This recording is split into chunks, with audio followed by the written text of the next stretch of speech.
Bismillahirrahmanirrahim. Assalamualaikum warahmatullahi wabarakatuh. Alhamdulillahirabbil alamin. Wassalatu wassalamu ala asrofil anbiya'i wal mursalin wa ala alihi wa sahbihi ajma'in. Rabbi shrah li sadri wa yassir li amri wahlul 'uqdatam min lisani yafqahu qawli. Amma ba'd. Pertama-tama marilah kita panjatkan puji syukur kita kehadirat Allah Subhanahu wa taala yang telah melimpahkan nikmat kepada kita, yaitu nikmat iman, nikmat Islam, dan nikmat sehat, sehingga pada hari ini kita masih bisa bertemu kembali. Tak lupa salawat serta salam semoga tercurah kepada Nabi Muhammad SAW beserta keluarga dan sahabat-sahabatnya yang mulia. Anak-anakku SD Islam di Ponorogo, perkenankan Bufat pada kali ini, kesempatan hari ini, Bufat akan memberikan sedikit tentang bagaimana cara meningkatkan cinta kita kepada Allah Subhanahu wa taala pada bulan Ramadan ini. Sebelumnya, Bufat sapa dulu ya sama kalian. Apa kabar anak-anakku semuanya? Bufat harapkan kabarnya tentunya baik ya. Masih semangat untuk berpuasa? Semoga puasa tahun ini kita bisa menjalaninya 30 hari penuh. Tak terasa puasa hari ini sudah memasuki hari yang ke-8. Pada bulan puasa ini banyak sekali ibadah-ibadah dan kebaikan-kebaikan yang bisa mendatangkan pahala. Terutama salah satunya adalah bagaimana cara kita meningkatkan cinta kita kepada Allah Subhanahu wa taala. Setiap muslim tentunya ingin mengetahui bagaimana cara kita untuk meraih cinta atau meningkatkan cinta kita kepada Allah Subhanahu wa taala pada bulan Ramadan ini. Bufat simpulkan ada 4 ya. Yang pertama, kita dengan cara taubat. Yang kedua, dengan cara berzikir.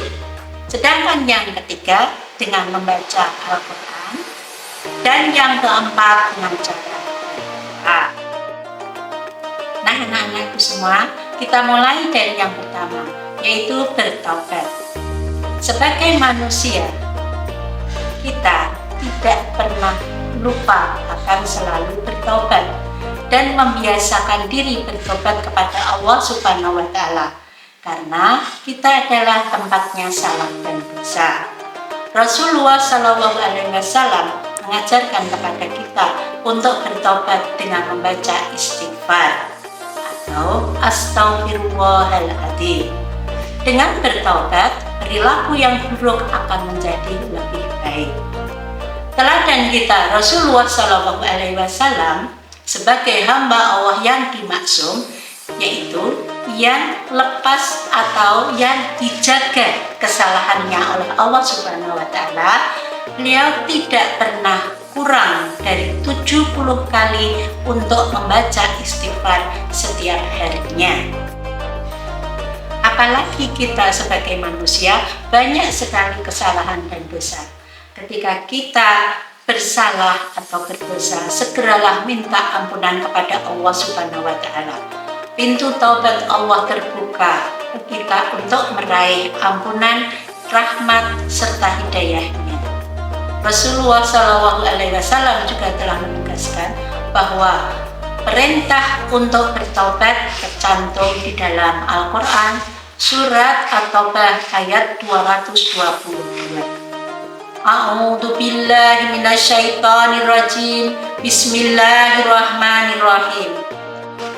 Innallaha yuhibbut tawwabina wa yuhibbul mutatahhirin, yang artinya bahwa Allah mencintai orang-orang yang bertobat dan juga mencintai orang-orang yang menyucikan diri. Sedangkan yang kedua adalah berzikir. Cara yang kedua berzikir ini sebagaimana yang telah dilakukan oleh para anbiya sebelum Rasulullah SAW, termasuk Nabi Yunus alaihissalam dan Nabi Adam alaihissalam. Rasulullah Shallallahu Alaihi Wasallam mengajarkan kepada kita untuk selalu berzikir dengan bacaan kalimat thayyibah. Subhanallah bacaan tasbih, Alhamdulillah bacaan tahmid, dan Allahu Akbar bacaan takbir. Dengan berzikir, Allah menyatakan kedekatannya dengan hambanya.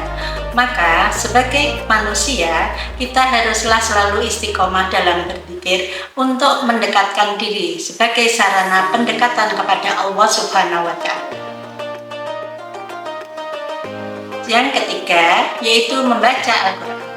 Membaca Al-Quran di sini dijelaskan pada Rasulullah SAW. Beliau berpesan kepada umatnya, barang siapa yang ingin berkomunikasi dengan Allah, maka bacalah Al-Quran. Dengan membaca Al-Quran, kita berdialog bersama Allah. Maka ketika kita membaca Al-Quran, harus selalu dengan menggunakan tartil, dengan hati yang tenang, sehingga kita bisa meresapi arti maupun maknanya. Pada bulan puasa ini, mari kita berlomba-lomba untuk membaca Al-Quran. Kalau perlu kita khatam, tidak hanya satu kali. 30 juz kita tuntaskan. Berapa kali? Ada yang bisa satu kali, ada yang bisa 2 kali, maupun yang 3 kali. Kita berlomba-lomba untuk meningkatkan cinta kita kepada Allah juga dengan cara membaca Al-Quran ini. Maka dapatlah pahala yang banyak bagi kita semua. Yang keempat, dengan cara berdoa. Kita sebagai manusia tidak akan bisa hidup sendiri tanpa bantuan orang lain. Apalagi dengan Allah, kita merasa lemah di hadapannya. Maka hendaklah kalian selalu berdoa kepada Allah. Kita tidak usah memikirkan bahwa doa kita belum tentu terkabul. Yang penting, kita harus tetap berusaha berdoa terus-menerus. Andai kata doa kita belum dikabulkan, maka kita mempunyai pendapat bahwa Allah akan menundanya, sehingga besok di akhirat kelak Dia akan membalasnya doa-doa kita. Nah, demikian apa yang Bufat sampaikan untuk hari ini. Mudah-mudahan ada manfaatnya untuk Bufat sendiri dan untuk kalian semuanya. Jangan lupa semangat untuk berpuasa. Billahi taufiq wal hidayah, waridho wal inayah. Wassalamualaikum warahmatullahi wabarakatuh.